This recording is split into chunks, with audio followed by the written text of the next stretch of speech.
नमस्कार साथियों, मैं कैलाश भामरे आज के इस वीडियो में आप सभी का हार्दिक स्वागत करता हूं। आज हम अध्ययन करेंगे वाक्य विचार। वाक्य विचार के अंतर्गत वाक्य के जो महत्वपूर्ण तत्व है उनको हम विस्तार से आज जानेंगे। हम जानते हैं कि मौखिक भाषा की सबसे छोटी इकाई ध्वनि होती है। फिर ध्वनि का लिखित रूप लिपि चिन्हों के रूप में स्वर और व्यंजन, और स्वर और व्यंजन मिलकर वर्ण निर्माण होते हैं, वर्ण तैयार होते हैं। और वर्ण जब सामूहिक रूप से शब्द का रूप लेते हैं, अर्थ प्रदान करते हैं, तो शब्द कहलाते हैं। और शब्द जब तक शब्दकोश में है, स्वतंत्र है, तब तक भले शब्द होते हैं, लेकिन वाक्य में प्रयुक्त हो जाने के बाद हम उन्हें पद कहते हैं। और पदों का जो सार्थक समूह होता है, यानी ऐसा समूह जो अर्थ प्रदान करे, वो वाक्य कहलाता है। शब्दों का अथवा पदों का वह सार्थक समूह जो किसी न किसी भाव को प्रकट करता है, वह वाक्य कहलाता है, उसे हम वाक्य कहते हैं। और भी 2-3 परिभाषाएं हम वाक्य की देख सकते हैं यहाँ पर, और अच्छी तरह से समझने के लिए।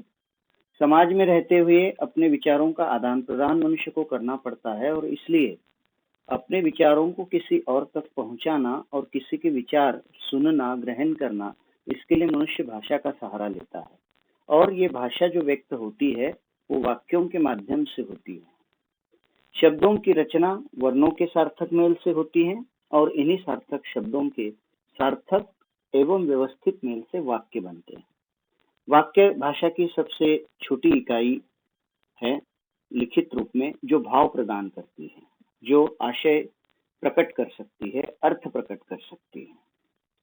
परिभाषा के रूप में अगर देखें तो सार्थक शब्दों का वो व्यवस्थित समूह जिनके माध्यम से मन के भाव विचार प्रकट किए जाते हैं, उन्हें वाक्य कहा जाता है। अब यहाँ पर प्रसिद्ध भाषा विज्ञानी भोलानाथ तिवारी जी की परिभाषा में यहाँ पर आपको बताना चाहूंगा कि भोलानाथ तिवारी जी कहते हैं कि भाषा यादृच्छिक ध्वनि प्रतीकों की वह व्यवस्था है जिसके माध्यम से समाज विशेष के लोग अपने मन के भावों का, विचारों का आदान प्रदान करते हैं। यहाँ पर यादृच्छिक और समाज विशेष की जो शब्द प्रयोग है डॉक्टर भोलानाथ तिवारी जी द्वारा, उस पर ध्यान देंगे। यादृच्छिक यानी अपनी इच्छा के अनुसार, यानी जो प्रतीक उन्होंने लिए हैं ध्वनियों के लिए, जरूरी नहीं कि सभी भाषा में समान हो। तो लोगों ने अपनी इच्छा के अनुसार उन ध्वनियों के जो प्रतीक बनाए और उसका इस्तेमाल लोग करने लगे, और इसलिए वहां पर यादृच्छिक और समाज विशेष यानी विशिष्ट समाज, समाज से तात्पर्य विशिष्ट समूह, समुदाय, विशिष्ट प्रांत में रहने वाले लोग, विशिष्ट क्षेत्र में रहने वाले लोग, जिस क्षेत्र में जो भाषा बोली जाती है उस भाषा के जो प्रतीक उन लोगों ने बनाए हैं वो यादृच्छिक है, यानी अपनी इच्छा के अनुसार है। और इसीलिए हम देखेंगे कि हमारे भारत में जो अलग अलग लिपियां हैं, ये लिपियां अन्य कुछ न होकर ध्वनियों के जो है एक तरह से चिन्ह है, और ध्वनियों की ये यादृच्छिक चिन्ह है, यानी अपनी इच्छा के अनुसार उस समुदाय ने बनाए हुए हैं और वो समुदाय उसे समझता है। तो सार्थक शब्दों का व्यवस्थित समूह जिसके माध्यम से मन के भाव विचार प्रकट किए जाते हैं। मैंने डॉक्टर भोलानाथ तिवारी जी की जो परिभाषा आपको यहाँ पर बताई, वो भाषा के संदर्भ में उन्होंने बताई है। भाषा किसे कहा जाता है ये मैं आपको बताना चाहता था, क्योंकि भाषा सामाजिक प्राणी के रूप में रहते हुए समाज में मनुष्य को अपने विचारों के आदान प्रदान के लिए आवश्यक होती है। तो भाषा को व्यक्त करने के लिए या भाषा में व्यक्त होने के लिए मनुष्य को जो है वाक्य का सहारा लेना पड़ता है। और वाक्य होते हैं शब्दों का ऐसा व्यवस्थित क्रम समूह जो अर्थ प्रदान करता है। जैसे पक्षी गीत गाते हैं, बसंत ऋतु आते ही फूल खिल जाते हैं, फैक्ट्रियां लगने से प्रदूषण बढ़ गया है।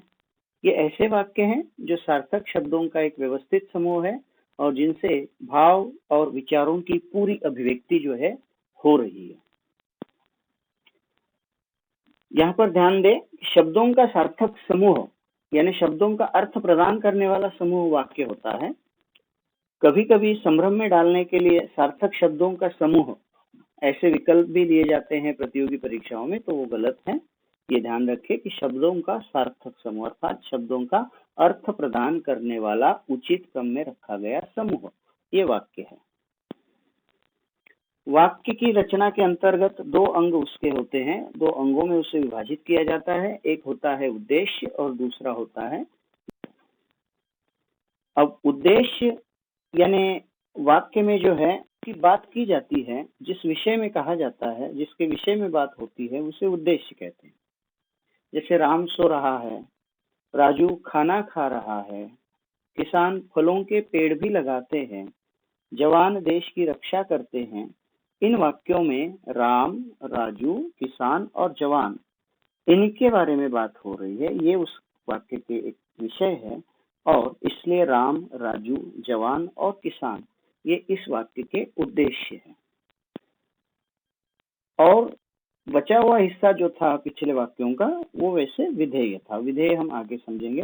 अब पहले उद्देश्य को और अच्छी तरह समझ लेते, क्योंकि अब हमने देखा कि राम है, किसान है, ये हमने उद्देश्य कहा, लेकिन कुछ ऐसे वाक्य होते हैं जो बड़े बड़े होते हैं और उनमें उस उद्देश्य के साथ कुछ और भी वाक्यांश जो है जुड़ा होता है, तो वो पूरा का पूरा हिस्सा जो होता है वो उद्देश्य ही होता है। जैसे परिश्रमी व्यक्ति सफल होता है, ये वाक्य है, इसमें परिश्रमी व्यक्ति, बात व्यक्ति के बारे में हो रही है, लेकिन उसके साथ विशेषण जुड़ा हुआ है परिश्रमी के रूप में। तो परिश्रमी व्यक्ति, ये उद्देश्य और उसका विस्तार दोनों मिलाकर हम उद्देश्य जो है उसको कहेंगे। दशरथ पुत्र राम ने रावण का वध किया। यहाँ पर राम, ये उद्देश्य हम आमतौर पर कहेंगे कि राम की बात हो रही है, लेकिन राम के साथ साथ विशेषण है दशरथ पुत्र राम। तो दशरथ पुत्र राम ने, ये पूरा का पूरा वाक्यांश है, वो उद्देश्य कहलाता है। और बचा हुआ अंश रावण का वध किया, वो विधेय कहलाता है।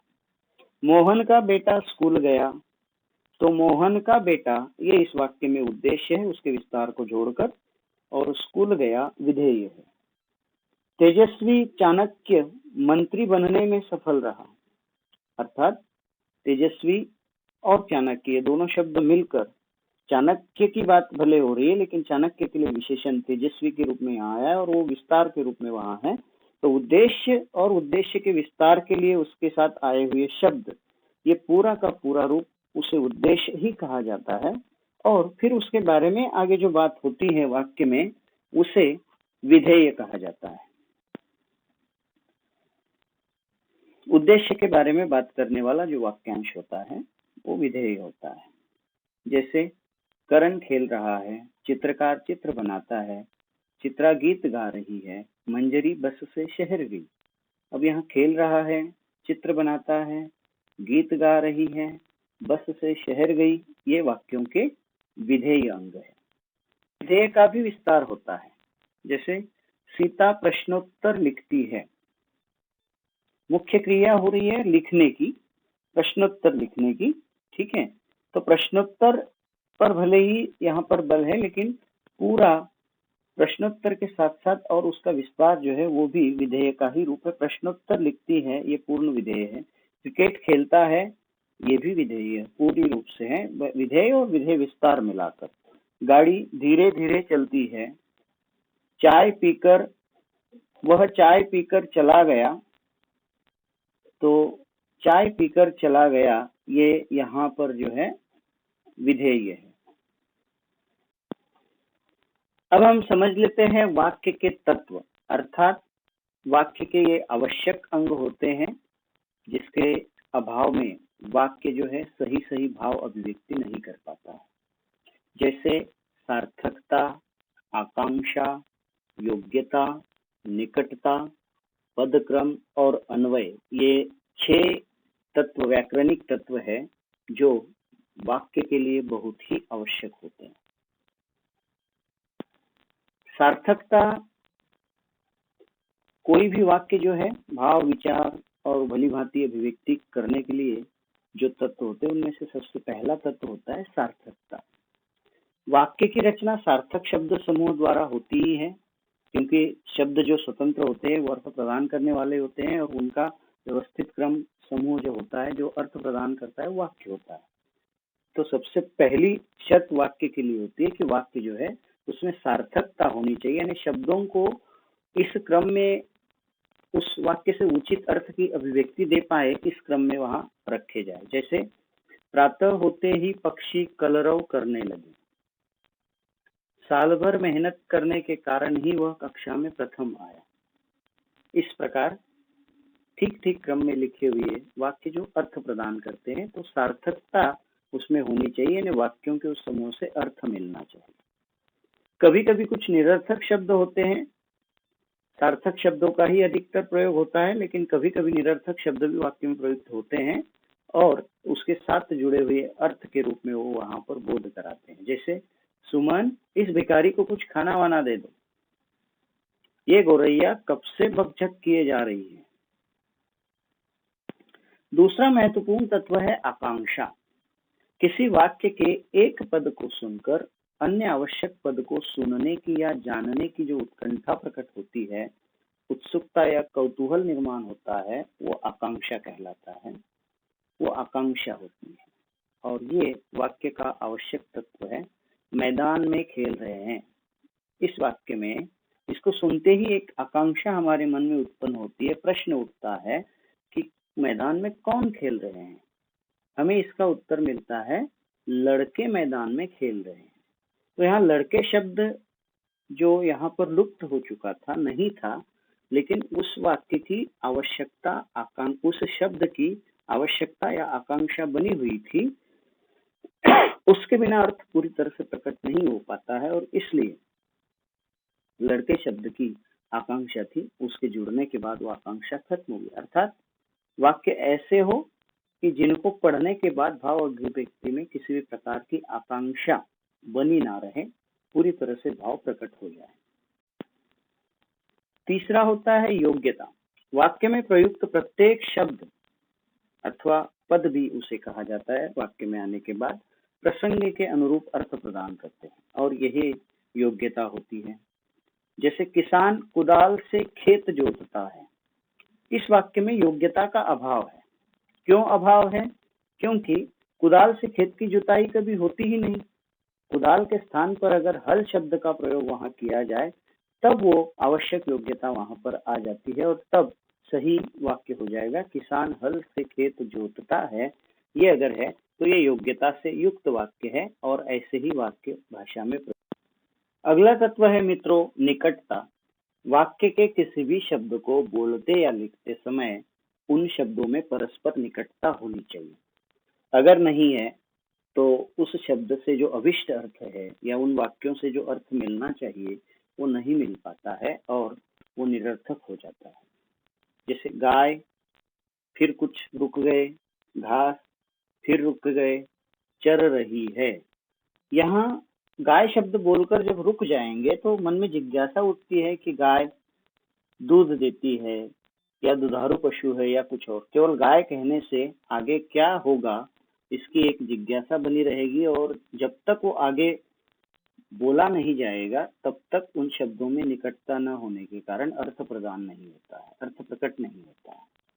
इसी प्रकार घास कहने के बाद रुक जाने से फिर जिज्ञासा आएगी, अर्थ स्पष्ट नहीं हो पाएगा, तो अर्थ के लिए हमें अनुमान लगाना पड़ेगा, और वो ठीक नहीं होता है। और इसलिए वाक्य को चाहिए कि उसमें जो शब्द प्रयोग किए गए हैं, वाक्य ऐसा होना चाहिए कि जिसमें जो शब्द है वो सारे निकट रखे गए हो, आवश्यक क्रम में निकट वो रखे जाने चाहिए, उनमें किसी प्रकार की दूरी ना हो, किसी प्रकार का ठहराव, अनावश्यक ठहराव उसमें ना हो। फिर अगला तत्व है पदक्रम। पदों का उचित क्रम होना चाहिए। एक निश्चित क्रम में जो है वाक्य में शब्दों को अथवा पदों को रखा जाता है, ताकि वांछित यानी जो उचित है, आवश्यक है, ऐसा अर्थ अभिव्यक्त हो पाए। इसे पदक्रम कहते हैं। पदों के इस क्रम को बदल देने से अर्थ की अभिव्यक्ति नहीं हो सकती, ध्यान रखिए। इसलिए पदों का विशिष्ट क्रम में रखा जाना बहुत महत्वपूर्ण होता है। जैसे, पटरी रेलगाड़ी पर दौड़ती है छात्रों को रहे पढ़ा अध्यापक। इन दोनों वाक्यों को पढ़ने पर कोई भी अर्थ प्रकट नहीं होता है, या गलत अर्थ सामने आता है तो वो सही नहीं है। अगर पटरी रेलगाड़ी पर चलती है तो फिर रेलगाड़ी कहाँ चलती है, गलत है। और यहाँ पर छात्रों को रहे पढ़ा अध्यापक, इसमें क्रम ठीक नहीं है। तो वाक्य, दोनों वाक्य जो है सही सही अर्थ प्रदान करने में सक्षम नहीं है, प्रकट नहीं हो पाते अर्थ, इसलिए पदों का क्रम होना बहुत जरूरी होता है। पदों को सही सही क्रम में रखा जाना चाहिए। अंतिम तत्व है, देखिए, अनेक शब्दों से पदों से व्यवस्थित मेल होकर जो है वाक्य तैयार होता है, और ये रूप जो है यही अन्वय कहलाता है। वाक्य में प्रयुक्त पदों का लिंग, वचन, काल, कारक, पुरुष, इनके साथ व्यवस्थित सामंजस्य होना ये ही अन्वय है। इसके अभाव में वाक्य ना व्याकरणिक दृष्टि से सही होता है, ना आवश्यक या वांछित अर्थ अभिव्यक्त कर पाता है। जैसे धोबी कपड़े धोती है, छात्राएं सुंदर चित्र बनाते हैं, मजदूर ने सवेरे सवेरे काम पर जाते हैं। यहाँ पर धोबी कपड़े धोती है, इसमें जो क्रिया है वो सही नहीं है, वहां पर धोबी कपड़े धोते हैं इस प्रकार होना चाहिए। छात्राएं सुंदर चित्र बनाते हैं, अब छात्राएं अगर स्त्रीलिंग है तो बनाते हैं, यहाँ पर बनाती है होना चाहिए। मजदूर ने सवेरे सवेरे काम पर जाते हैं, अब मजदूर काम पर जाते हैं, लेकिन ने प्रत्यय जो वहां लगाया है वो अनावश्यक है, तो मजदूर सवेरे सवेरे काम पर जाते हैं। तो इस प्रकार उन सभी पदों में, शब्दों में एक सही अन्वय होना चाहिए ताकि अर्थ की अभिव्यक्ति हो सके। अब वाक्य के विविध भेद भी किए जाते हैं। अर्थ के आधार पर 8 भेद किए जाते हैं, रचना के आधार पर 3 किए जाते हैं। कक्षा 9वीं के पाठ्यक्रम में अर्थ के आधार पर वाक्य भेद है, और 10वीं के पाठ्यक्रम में रचना के आधार पर वाक्य के भेद। इनके लिए अलग से स्वतंत्र वीडियो आप लोग देख पाएंगे। अब केवल अर्थ के आधार पर थोड़ी सी प्राथमिक जानकारी हम यहाँ पर ले लेते हैं, बिल्कुल संक्षिप्त रूप। जैसे वाक्य में कोई सूचना दी जाती है, कोई नकारात्मक भाव होता है, कोई प्रश्न पूछा जाता है, विस्मय प्रकट होता है, काम करने का आदेश दिया जाता है, इच्छा प्रकट होती है, और ये जो प्रकट होता है उस वाक्य से जो कुछ अर्थ भाव, वही अर्थ कहलाता है। ऐसे जो अर्थ उससे प्रकट हो रहे हैं, इसके आधार पर वाक्यों के 8 भेद बनाए जाते हैं। वो कौन से आते हैं? जैसे विधानवाचक वाक्य, प्रश्नवाचक वाक्य, संदेहवाचक वाक्य, आज्ञावाचक वाक्य, नकारात्मक वाक्य, इच्छावाचक वाक्य, विस्मयवाचक वाक्य और संकेतवाचक वाक्य।